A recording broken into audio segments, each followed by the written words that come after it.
So hyper-personalization is certainly top of mind for advisors and the firms within which they operate today. And I think if we look back, for the last decade, we've actually told advisors to focus on engaging with clients, don't focus on managing portfolios.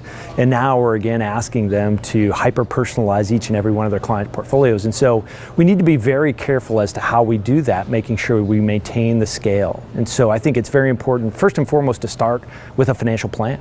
Goals are certainly key, and that's where we should start. I think from there we can then move into how preferences around things like values and impact, ESG and sustainability, how those enter into the equation as well. And so it's very important, again, to make sure we have the right balance between that hyper-personalization but maintaining the scale. And I don't mean that just from a profits perspective and operating margin. I mean from the time the advisor needs, making sure that scale allows them to engage very individually, reinforce those objectives of the client's plan, and making sure that, again, that they're delivering on the key goals, empowering their success through that personalization at scale as well. The challenge of hyper-personalization really is around, again, making sure you understand the key motivations of the client, but you're able to do that at scale. I think the industry has done a great job of building portfolio management, trading tools that allow you to check box, right, the preferences of that client, and then impart those on the portfolio.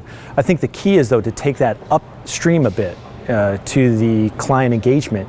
We've had risk tolerance questionnaires in the market for decades now, simple 8 questions that got you to your profile. That's just not good enough anymore. And so I think making sure that we empower advisors with frameworks for discussion, first and foremost, but then client profiling tools that extend well beyond risk tolerance. So drawing out the true motivations for things like climate change, things like the ESG factors independently, combined, but again in a framework that allows them to do it systematically, truly understand those values and objectives, start that conversation with the client, and then again use those tools that have come to market to actually build and trade on those portfolios as well.